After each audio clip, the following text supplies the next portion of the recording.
चैतन्य महाप्रभु दर्शन शास्त्र के जानकार थे, पाठशाला चलाते थे। जगन्नाथपुरी तीर्थ क्षेत्र में गए और संत का संग मिल गया, ठाकुर जी का दर्शन मिल गया। एक टक भगवान को देखते देखते संकल्प विकल्पों की भीड़ घट गई। हरि हरि हरि हरि बोल, हरि बोल, हरि बोल, बोल हरि बोल, हरि बोल, हरि बोल, हरि बोल, हरि बोल। तो मनोराज संकल्प विकल्प निद्रा तंद्रा हट गई और ध्यान धारणा बढ़ गई। अब तो आंख भाव विभोर हो जाए, आंखों से कभी आंसू आए। भागवत में लिखा है, वाग गद गदा द्रव्यते यस्य चित्तम, वाणी गदगद हो जाए, चित्त द्रवित हो जाए। हसती क्वचित, कभी हंसी आने लगे। रुदती भीक्षणम, कभी भयंकर रुदन होने लगे। उद्गायन्ति विलज्य नृत्यन्ते च, कभी उद्गान करने लगे, कभी लज्जा छोड़कर नाचने लगे। मद भक्ति युक्तो भुवनम पुनाति, ऐसा भक्ति युक्त मेरा भक्त भुवनों को पवित्र करने वाला होता है। ध्यान और कीर्तन में गौरांग की ऐसी दशा हो गई, अपने पाठशाला के तरफ आए। अब पाठशाला चलाने की रुचि नहीं होती, आलस्य नहीं है, प्रमाद नहीं है, पलायनवादिता नहीं है, लेकिन अनित्य का आकर्षण हट गया, नित्य का आकर्षण उभर गया। शरीर अनित्य है, वैभव अनित्य है। अनित्यानि शरीराणि वैभवो नैव शाश्वतः, नित्य सन्निहितो मृत्यु कर्तव्यो धर्म संग्रह। गौरांग आए, बच्चे आए, आपसे न्याय शास्त्र पढ़ना है।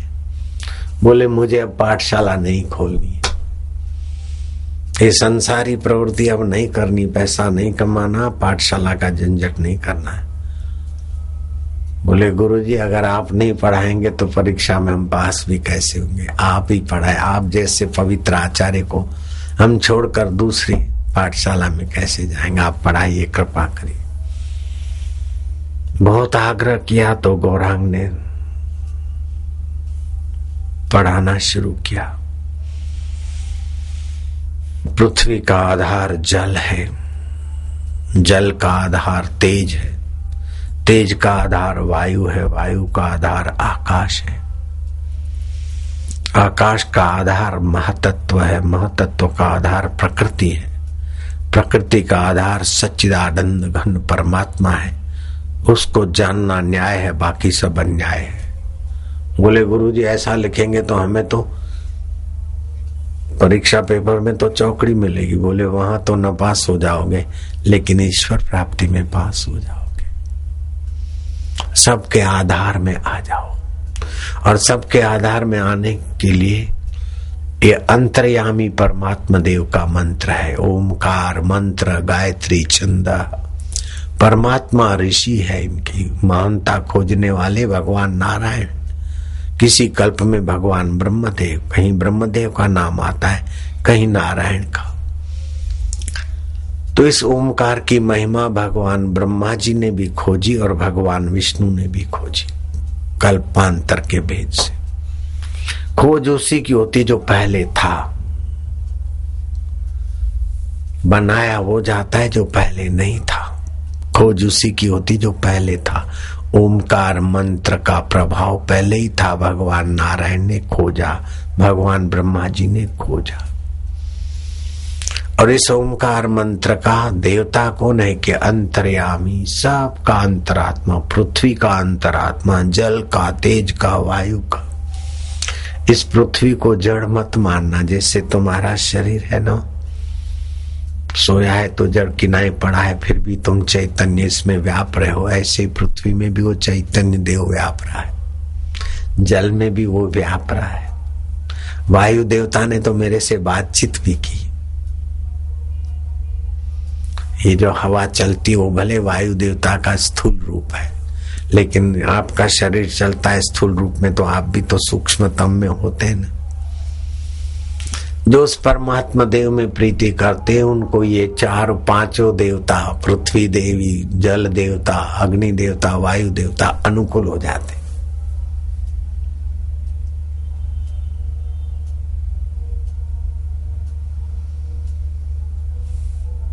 एक राजा महाराजा अनुकूल हो जाता है तो आदमी लेकिन राजा महाराजा की तो सीमा है। ये तो 5 भूत तो सारे ब्रह्मांड में, परमात्मा अनुकूल हो गए तो 5 भूत भी उसके अनुकूल हो जाते। मैंने सुनाई थी एक घटना।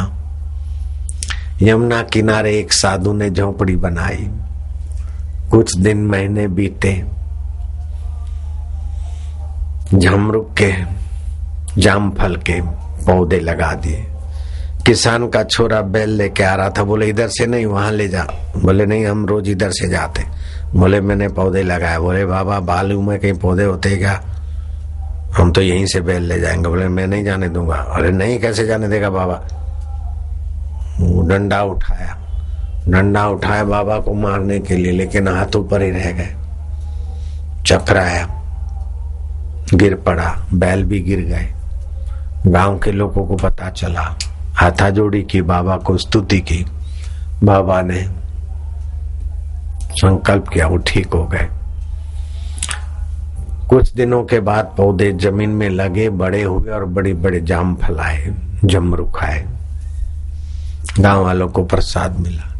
अखंडानंद सरस्वती ने उस बाबा से पूछा कि बाबा उसने लठ उठाई आपको मारने के लिए, तो क्या आपके पास कोई सिद्धि है या आपने कोई संकल्प किया कि उसकी लठ रुक जाए, वो मूर्छित हो जाए, उसके बैल गिर जाए? बोले मैंने कोई संकल्प नहीं किया, मेरा उसके प्रति कोई कुभाव नहीं था, लेकिन वो मेरे से अन्याय कर रहा था।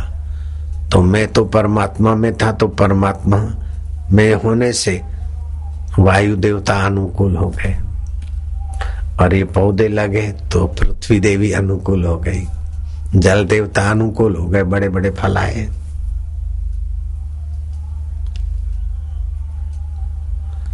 अहमदाबाद आश्रम में शुरू में एक कुटिया बनी थी और दूसरी 2 साधकों के लिए 2 कुटिया हैं। 2, 5, 10 साधक रहते थे। एक गाय थी।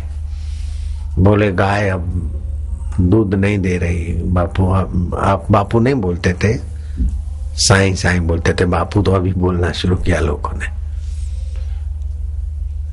तो मैंने गाय को खिलाया कुछ में, क्या बस तुम दूध नहीं दोगी तो हम कैसे पिएंगे? महाराज गाय ने दूध देना चालू किया तो जब तक जी चाहे बच्चा देने वाली हो तभी दूध तो चालू।